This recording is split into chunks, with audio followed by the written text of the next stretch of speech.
के अनुसार जो आपन चाहे कल्याण, जो अपना कल्याण चाहता है पुरुष और जो अपना कल्याण चाहती है स्त्री, वह पर पुरुष और पर नारी से बचे। इस संसार में सबसे खतरनाक, सबसे बुरा क्या है, सबसे बुरी क्या है, बुरी वस्तु वह क्या है? तो शास्त्र कहते हैं पर स्त्री और पर पुरुष दोनों ही सबसे बुरे। पर स्त्री सबसे बुरी, पर पुरुष सबसे बुरा है। पर नारी पैनी छुरी, तीन तरफ से खाए, धन हरे, यौवन हरे और घोर नरक ले जाए। इसलिए वह व्यक्ति अच्छा है जो पराई स्त्री और पराई पुरुष से बचा है। इसलिए आपको भी इस बात का ध्यान रखना चाहिए कि हम किसी पराई स्त्री के चक्कर में बिल्कुल ना पड़ें, किसी पराई पुरुष के चक्कर में ना उलझें, क्योंकि जीवन भर आदमी नाम इज्जत कमाता है और एक जरा सी गलती में वो नाम इज्जत मिट्टी में मिल जाता है। इसलिए स्वाभिमानी जीवन क्या है? स्वाभिमान से जीना है और स्वाभिमान से मरना है।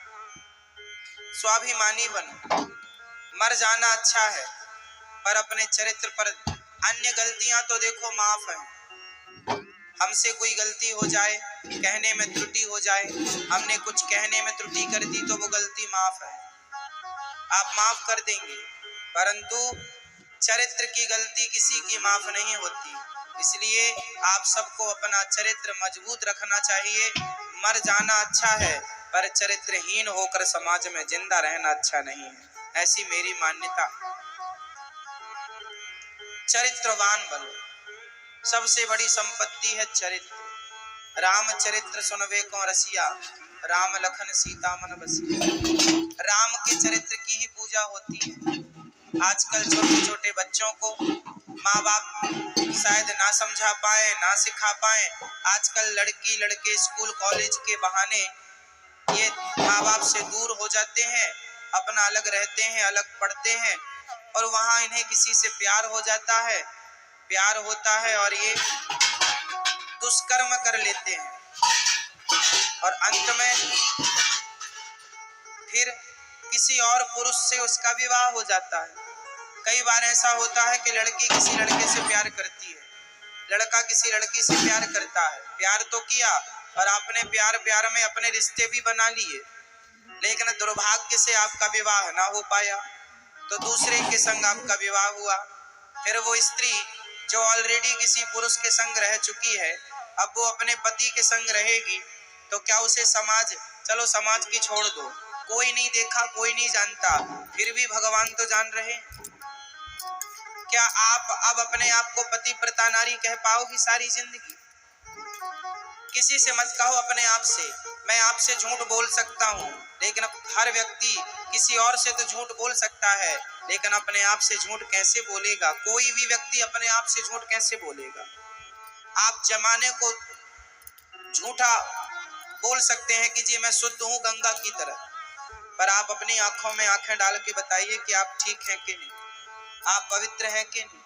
इसलिए हर लड़की को ये बात समझना चाहिए, हर लड़के को ये बात समझना चाहिए कि जब आप किसी की पत्नी बने तो बिल्कुल पतिव्रता नारी ही बने, जो पत्नी अपने पति के अतिरिक्त स्वप्न में भी, अब आप तो शादी के पहले ही संबंध बना चुके हैं किसी से, तो ये व्यवहार तो किसी वैश्या का हो सकता है, पतिव्रता नारी के ये लक्षण नहीं है, पतिव्रता नारी नहीं हो सकती। यदि आपने किसी और से संबंध बना लिया और फिर आपने शादी की तो फिर आप समाज की नजर में तो भले अच्छे हैं क्योंकि किसी को कुछ ज्ञान है नहीं, पता नहीं, पर उस ईश्वर की नजर में तो आप एक वैश्या ही हैं, क्योंकि ये कृत्य तो एक वैश्या का है। इसलिए कुछ गलतियां ऐसी हैं जो माफ नहीं, खासकर रावण ने एक ही तो गलती की, सीता माँ को उठा कर ले गया। रावण ने कोई माता सीता के संग जोर जबरदस्ती थोड़ी की थी, क्यों जी? रावण कोई अपने कमरे में ले जाके थोड़ी माता सीता को रखा था। रावण ने केवल माता सीता का हरण किया, उनकी मर्जी के बिना ले जाके कमरे अशोक वाटिका में रखा। केवल नारी का, पराई स्त्री का गलत भावना से कोई पुरुष स्पर्श भी कर ले तो उस स्पर्श मात्र से भी उसका सर्वनाश हो जाएगा। यह रावण उदाहरण है इस बात का। पता नहीं लोग क्यों नहीं समझते, क्यों नहीं आप अपने बच्चों को ये शिक्षा देते कि वह चरित्रवान बने। आप अपने बच्चों को चरित्र की शिक्षा जरूर दीजिएगा। हर लड़की का चरित्र मजबूत हो, हर लड़के का चरित्र। पढ़ाई लिखाई करना बुरा नहीं है, पढ़ो, मन लगा के पढ़ो, पर पढ़ाई के नाम पर आप अपना चरित्र बिगाड़ लें, ये कौन सी समझदारी।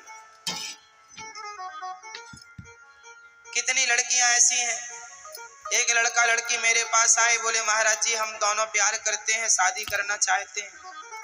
हमने कहा कर लो। बोले हमारी माँ तैयार नहीं है, लड़के ने बोला। मैंने कहा जब माँ तैयार नहीं है तो मत करो शादी, जहाँ माँ बाप कहें वहां कर लेना। नहीं महाराज मैं इस लड़की से बहुत प्यार करता हूँ। तो मैंने कहा फिर माँ बाप तैयार नहीं है तो फिर क्या करोगे।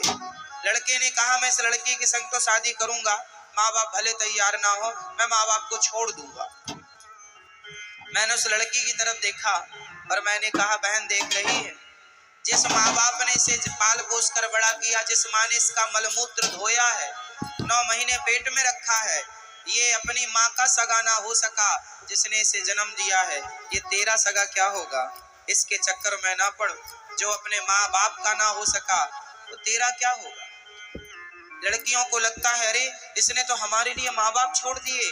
नहीं, उसने इसलिए छोड़ दिया क्योंकि वो नालायक, क्योंकि वो जानता नहीं कि माँ का बलिदान कितना श्रेष्ठ होता है बच्चे के लिए।